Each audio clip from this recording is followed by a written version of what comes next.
திரு எடப்பாடி பழனிசாமி அவர்களால் கட்சியிலிருந்து நீக்கம் செய்யப்பட்ட ஒருவரை அமித்ஷா அவர்களும் நிர்மலா சீதாராமன் அவர்களும் என்ன துணிச்சலில் சந்தித்தார்கள், எந்த அளவுக்கு அதிமுகவை அவர்கள் நடத்துகிறார்கள் என்பதை நாட்டு மக்கள் புரிந்து கொள்ள வேண்டும். குறிப்பாக அதிமுக தோழர்கள், தொண்டர்கள் புரிந்து கொள்ள வேண்டும். RSS பாசறையில் வளர்ந்தவர் CP ராதாகிருஷ்ணன் அவர்கள் என்றாலும் கூட அவர் இன்றைக்கு குடியரசு துணைத் தலைவராக தேர்ந்தெடுக்கப்பட்டிருப்பதில் மகிழ்ச்சி அடைகிறோம், வாழ்த்துகிறோம். அவர் வேட்பாளராக அறிவிக்கப்பட்ட போதே அவர்தான் வெற்றி பெறுவார் என்பது தெரியும். துணை குடியரசுத் தலைவர் தேர்தலுக்கு ஓட்டு போட்டு வரீங்க, ராதாகிருஷ்ணன் அவர்கள் வின் பண்ணியிருக்காரு, அது எப்படி நீங்க பாக்குறீங்க? எதிர்பார்த்த ஒன்றுதான்.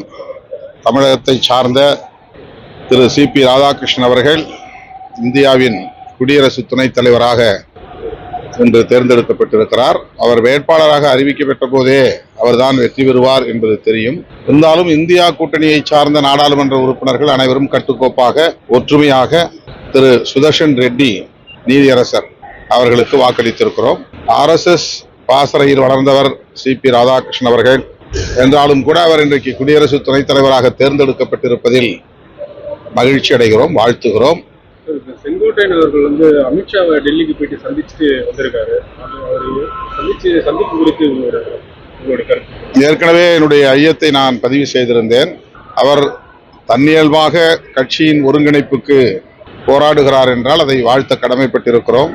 ஆனால் அவரை பாஜக இயக்குகிறது என்றால் அது அதிமுகவுக்கு நல்லதல்ல என்பதை ஏற்கனவே நாங்கள் சுட்டிக்காட்டியிருந்தோம்.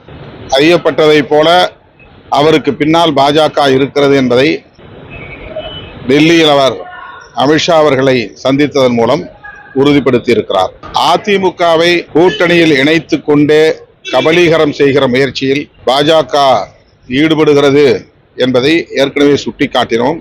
திரு எடப்பாடி பழனிசாமி அவர்களால் கட்சியிலிருந்து நீக்கம் செய்யப்பட்ட ஒருவரை அமித்ஷா அவர்களும் நிர்மலா சீதாராமன் அவர்களும் என்ன துணிச்சலில் சந்தித்தார்கள் என்பது ஒரு கேள்வியாக எழுகிறது. அதிமுகவுடைய தலைவர் எடப்பாடி பழனிசாமி அவர்கள் அவரால் நடவடிக்கை எடுக்கப்பட்டு கட்சியிலிருந்து நீக்கப்பட்ட ஒருவரை அழைத்து பேசுகிறார்கள், அரசியல் பேசுகிறார்கள் என்றால் அதிமுகவை அவர்கள் என்ன நினைக்கிறார்கள், அதிமுகவுடைய தலைவரை பற்றி என்ன மதிப்பீடு செய்திருக்கிறார்கள், எந்த அளவுக்கு அதிமுகவை அவர்கள் நடத்துகிறார்கள் என்பதை நாட்டு மக்கள் புரிந்து கொள்ள வேண்டும். குறிப்பாக அதிமுக தோழர்கள், தொண்டர்கள் புரிந்து கொள்ள வேண்டும்.